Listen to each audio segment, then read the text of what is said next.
నమస్తే, welcome to cube TV. నేను మీ anchor Charmi. ఈరోజు మనతో పాటు ప్రస్తుతం మాడుగుల శివప్రసాద్ గురూజీ గారు ఉన్నారు. గురువుగారితో మాట్లాడదాం. నమస్కారం గురువు. ఆశీర్వచనం తల్లి. గురుగారు, సినీ నటుల విషయంలో కానివ్వండి లేదా ఏ పొలిటికల్ దాంట్లో అయినా కూడా వాళ్ళ పర్సనల్ విషయాన్నైనా ప్రొఫెషనల్గా అందరికీ తెలుసుకోవాలని ఉంటుంది. మెగా ఫ్యామిలీ అయ్యేసరికి చిన్న విషయం అయినా సరే భూతద్దంలో పెట్టి చూస్తారు. మరి నిహారిక విడాకులై ఇన్ని రోజులైనప్పటికీ కూడా ఇప్పటికీ దాని గురించి చర్చలు జరుగుతూనే ఉంటాయి. అంటే మెగా ఫ్యామిలీలో ఆడపిల్లలలో ఈ విడాకుల సమస్య ఎక్కువగా వినిపిస్తూ ఉంటుంది. కానీ మగపిల్లల్లో చూసుకుంటే అందరూ సంతోషంగా ఉన్నారనే చెప్పుకోవచ్చు. దీనిపైన మీరు ఏమంటారు గురూజీ? శ్రీ మహాగణాధిపతయే నమః.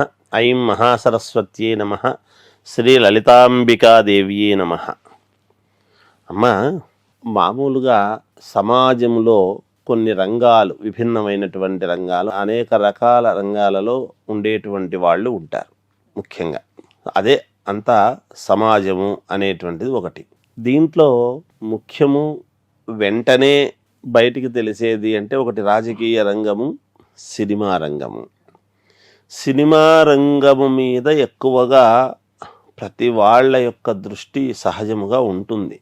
అయితే సినిమా నటుల మీద అభిమానము కొద్దీ వాళ్ళ అభిమానులు వాళ్ళు ఎలా వ్యక్తపరచాలి, చెయ్యాలి వాళ్ళ అభిమానాన్ని అని సినిమా చూసి సంతోషించి పలానా వ్యక్తి మాకు ఇష్టము అని సంతోషంపడే, అలాగే వాళ్ళు ప్రవర్తించినటువంటి తీరును కొంచెం వీళ్ళు కూడా అనుసరించేటువంటి వాళ్ళు కొంతమంది, వాళ్ళను ఆదర్శంగా తీసుకొని ముందుకు వెళ్ళేవాళ్ళు కొంతమంది, ఇష్టపడి సరేలే అనుకునేవాళ్ళు కొంతమంది లోకంలో అనేక రకాలుగా ఉంటారు. వాళ్ళ పిల్లల విషయాలకు వచ్చేటప్పటికీ అమ్మ పలానా వాళ్ళు అని తెలిసిన తర్వాత సరే పర్వాలేదు అనుకుంటారు. నిజానికి గతంలో ఇవాళకి కూడా ఇప్పుడిప్పుడు ఏమైనా గత మహా అంటే ఒక 5 ఏళ్ల నుంచో 10 ఏళ్ల నుంచో తెలిస్తే తెలియవచ్చునేమో అందరికీ కూడా. మహానటుడు ఎన్టీ రామారావు గారు ప్రజల మీద ఎంత ముద్ర వేశారో అందరికీ తెలుసు. కానీ బాలకృష్ణ గారు, హరికృష్ణ గారు ఇలా కొంతమంది తప్ప మిగతా వాళ్ళందరూ ఎంతమంది అనేది ఎవరికి తెలియదు. అట్లాగే అక్కినేని నాగేశ్వరరావు గారి కుటుంబ సభ్యుల్లో కూడా ఎంతమంది పూర్తిగా అనేది ఇవాళకి తెలుస్తుందని నేను అనుకోను, తెలియదు. కానీ తరాలు మారిపోయేటప్పటికీ ఒక్క చిరంజీవి గారి కుటుంబము, బాలకృష్ణ గారి కుటుంబము, ఇంకోరు అనేటప్పటికీ ఎవరు ఎంతమంది ఏమిటనేది తెలుస్తున్నాయి మిగతా వాళ్ళ విషయం. కొంచెము మెగా ఫ్యామిలీ అనేటువంటిది, చిరంజీవి గారి కుటుంబము అనేటప్పటికీ ఇవాళ ప్రతి వాళ్ళము మాట్లాడుకోవాల్సినటువంటి ఇది వస్తూ ఉన్నది. నిజానికి కొంతమంది జాతకాలు చెప్పేటప్పుడు మేము పాటించవలసినటువంటి నియమం ఏమిటంటే అమ్మా, ఏ వ్యక్తి అయితే జాతకం అడుగుతాడో ఆ వ్యక్తికి మాత్రమే జాతకం అడగటం అనేటువంటిది, చెప్పడం అనేటువంటిది ఒక పద్ధతి, ధర్మం. వాళ్ళు లేకుండా, వాళ్ళ అనుమతి లేకుండా బయటికి ఏ విషయాలైనా చెప్పడం అది సబబు కాదు.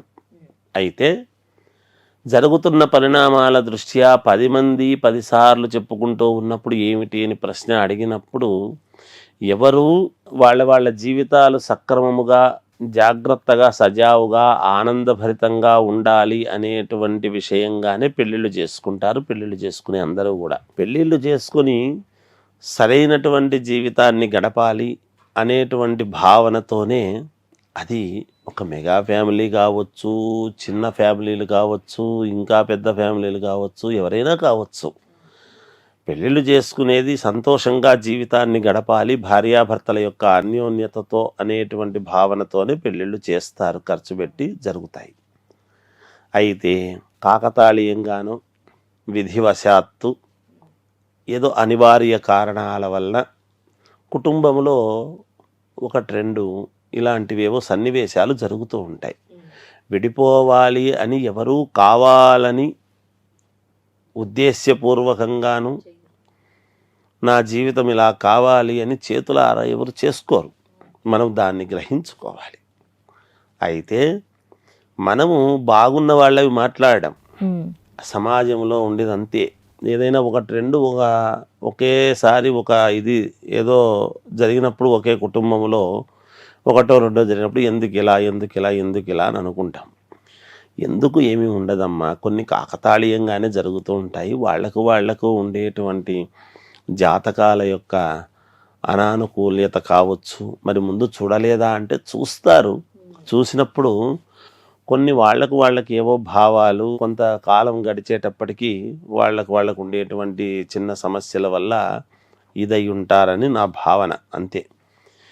ఇది ఇట్లాంటి సన్నివేశాలు వచ్చినప్పుడు నేనేమంటానంటే వీళ్ళదనేదే కాదమ్మా, వీళ్ళదనేది పక్కకు పెడితే మామూలుగా భార్యాభర్తల విషయాలకు వచ్చినప్పుడు సర్ది చెప్పేటువంటి వాళ్ళకంటే కూడా ఈ మధ్యలో కొంతమంది ఎవరన్నా వేరే ఉంటారు చూడండి, వాళ్ళ వల్ల కొంత ఏదో ఇది చేసుకునేసి సమస్యలకు లోనవుతారని నా భావన. ఎందుకంటే మొట్టమొదట సమస్యలు వస్తాయి, భార్యాభర్తలు అన్న తర్వాత సమస్యలు రాకుండా ఎలా ఉంటాయి? నిజంగానే ఖచ్చితంగా వస్తాయి, ఎక్కడో చోట వస్తాయి. మా మధ్య ఏ సమస్య రాదు అని అనుకొని మేము జీవితం గడుపుతున్నాము అనేటువంటి ఇది లేదు. సీతామ్మవారికి కూడా రాముల వారు యాగం చేస్తున్నారు అంటే ఎలా చేస్తారబ్బా నేను లేకుండా అని రాముని మీద చిన్న అనుమానం కలిగింది. సహజం కదా, మరి ఇంకా దానికి ఏమంటాం? అలాంటప్పుడు ఆమె తన మనోనిబ్బరము చేత అలా చేస్తారా అని మహర్షి దగ్గరికి పోయి అడిగి కనుక్కొని ఏమైనా ఇలా ఉంటుందా, ఎవరినైనా పక్కన పెట్టుకొని కూర్చొని చేస్తారా అనేటువంటి విచికిత్స చేసుకొని అలా ఉండదు అని మహర్షులు ఎప్పుడైతే భార్య లేకుండా చేయడం కుదరదు, ఎట్టి పరిస్థితుల్లోనూ భార్య ఉండవలసినదే యాగం చెయ్యాలంటే అనేటువంటి భావన చెప్పినప్పుడు మరి నేను లేకుండా ఎలా చేస్తారు అనేటువంటి అనుమానం వచ్చి కదా, ఆ అనుమానాన్ని నివృత్తి చేసుకుంది కాబట్టి ఆమె సర్ది చెప్పేటువంటి వాళ్ళు ఉంటారు. ఒక్కొక్కసారి అమ్మ ఎంత సర్ది చెప్పినా జరగక ఆ విధిరాత ఒకటి ఉంటుందన్నమాట. ఏదో మామూలు జరగాలి అనేది ఉన్నప్పుడు అందుకనే మనము పదాల్లో తానొకటి తలచిన దైవం ఒకటి తలచు అనేది చెప్తాం కొన్ని సందర్భాలలో.